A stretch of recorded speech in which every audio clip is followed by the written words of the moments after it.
So now we're going to do part 2.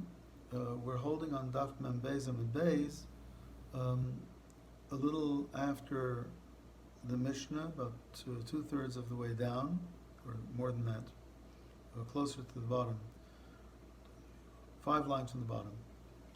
Again, Rav Chizda said that you're not allowed to take a keli in order to catch an egg that'll roll down a slope. But if the chicken has laid an egg, you're allowed to take a keli in order to cover it.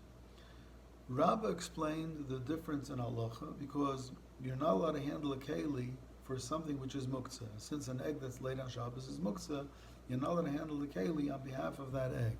Then how come you're allowed to handle the keli in order to cover it? The answer is because chickens have a habit of laying their eggs in places where it's in danger of being stepped on. Therefore, since it's a common loss, the Chachamim were lenient. So the Gemara is now going to ask a series of questions. Eisvei, Abaya asks a kasha.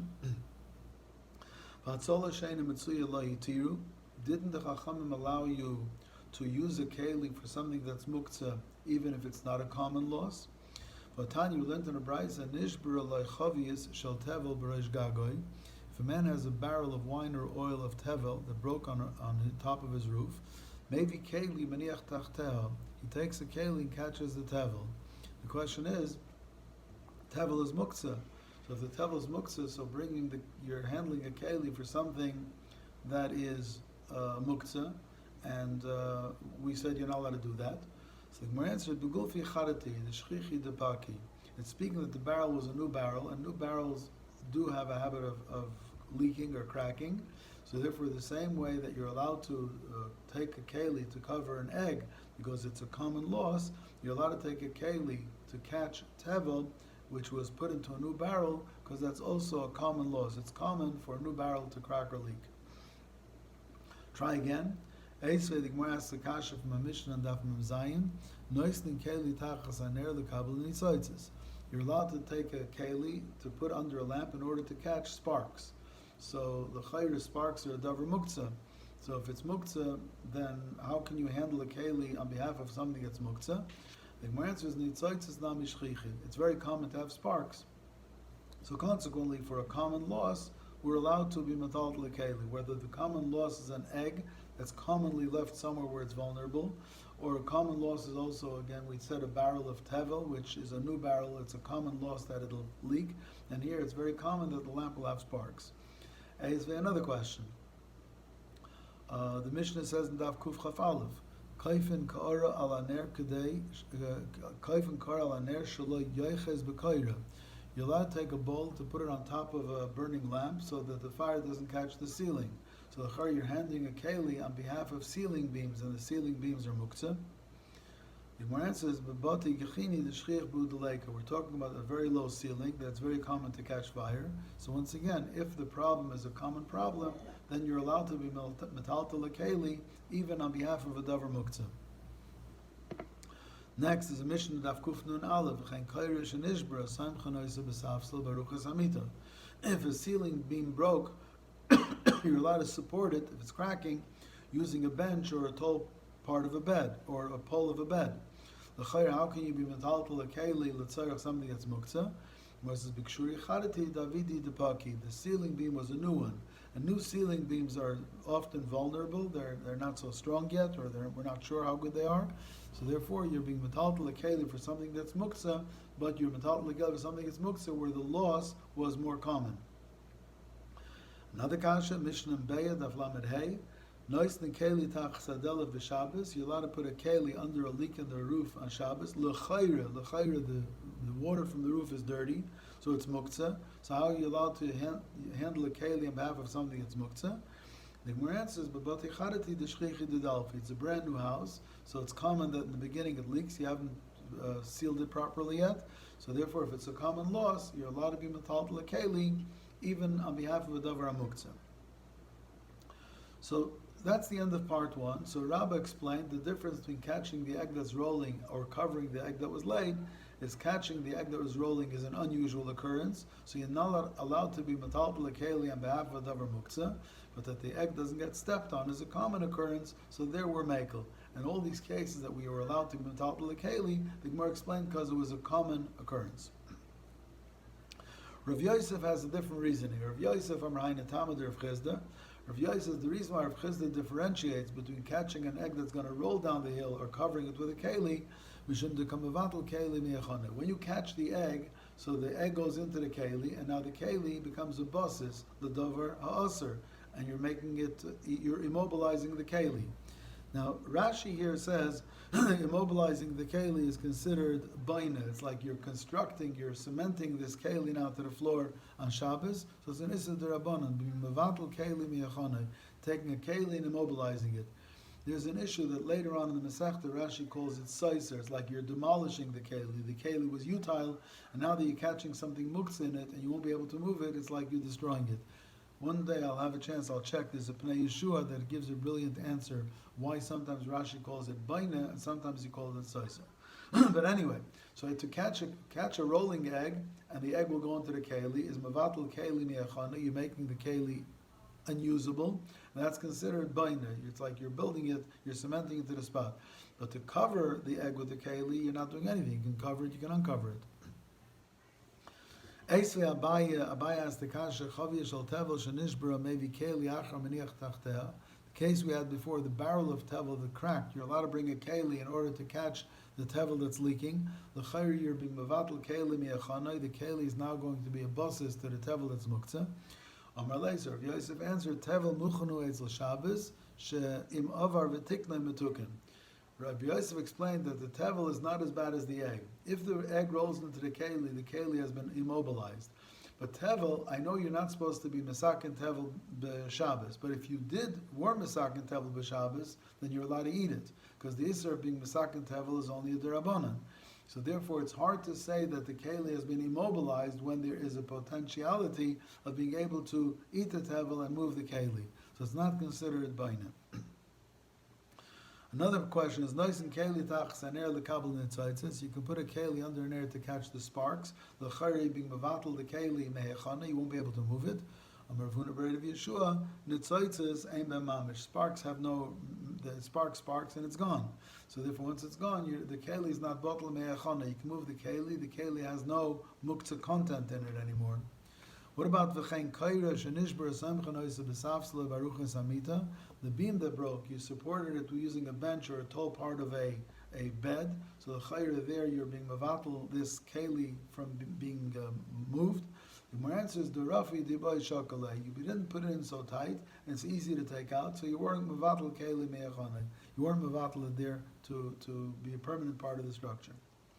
Another case, noistan keli tachas adelav b'Shabbos. You're going to catch a leaking water leaking from the roof on Shabbos. The chayr we said before was dirty water, so you mevatel keli me'echanai. B'delav aroy. The more it changes its mind that it's clean water. If it's clean water, so it's potable, you can drink it, and therefore you're not mevatel the keli that catches that water. A Mishnah in Daf Kuf Chav Ches. Kaifen es asaluf ne'af reichem sheyalu v'yerdu. You're allowed to turn the basket upside down so young chicks can hop on the basket and get to their nest or come back down again. So the chayr, you're being mevatel this basket, mehechanai.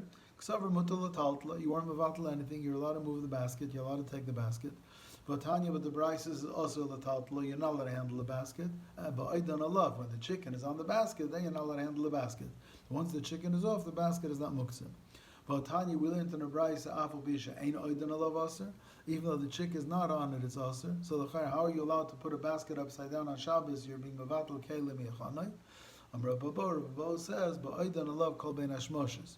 Migid is katzoy the ben hashmoshes, katzoy the kulalmim. The case where you can't move the basket is where you had the basket there ben hashmoshes between Friday and Shabbos, and the chick was on it. So therefore, the basket became muktzah ben hashmoshes. Once it's muktzah ben hashmoshes, it's muktzah all day.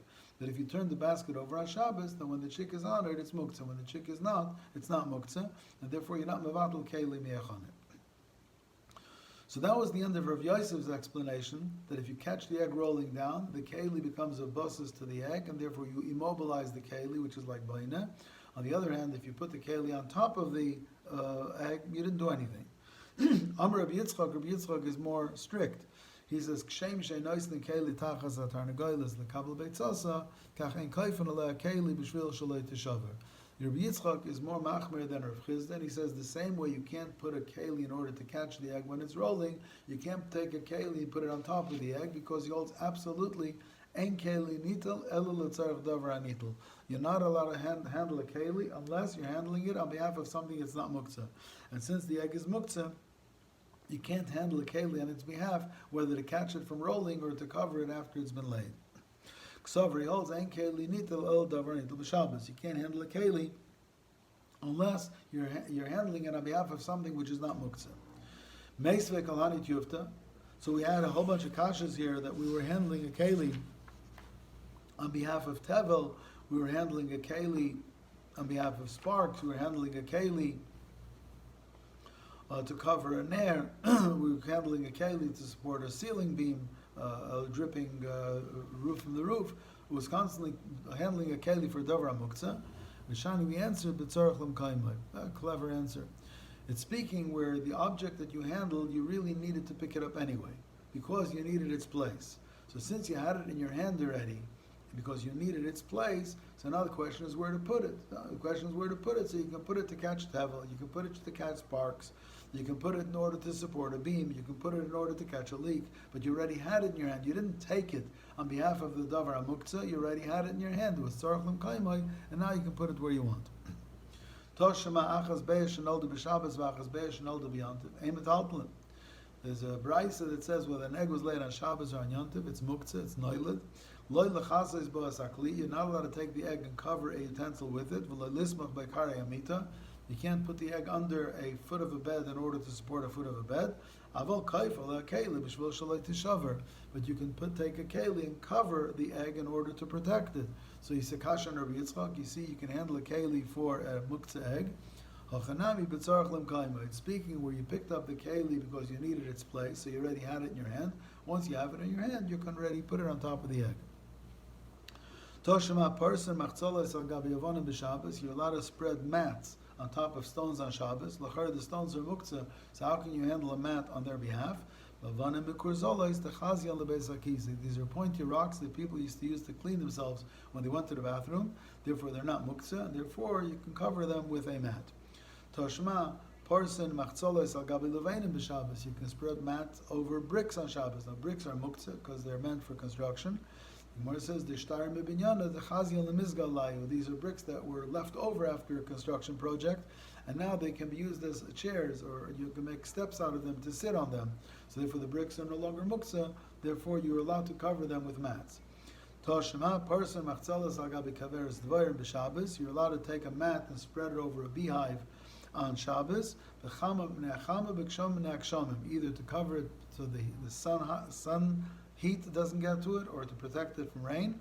Which is another issue we'll get to, is make sure you're not covering it so well that you're catching the bees, because you're not allowed to catch bees on Shabbos. Now, how are you allowed to be metaltal? The bees are muktzah. There's honey in the beehive, so therefore you're handling the machzelis, you're handling the mat to protect something which is not muktzah, the honey. In the summertime, there's already honey, so you're handling the mat in order to protect the honey. But in the wintertime, when there's no honey, how are you allowed to handle the mat only to protect the bees? Even during the winter, you used to leave 2 loaves of honey in the beehive in order to feed the bees. So there's always honey in the beehive, and therefore you're allowed to cover the beehive with the machzalas, because you're not being metaltal on behalf of a davar muktzah, you're being metaltal for a davar she'eina muktzah. We'll continue this on the next year, Yetz Hashem, for Sunday morning. Kol Tiv, Agit Shabbos. Everybody should be healthy.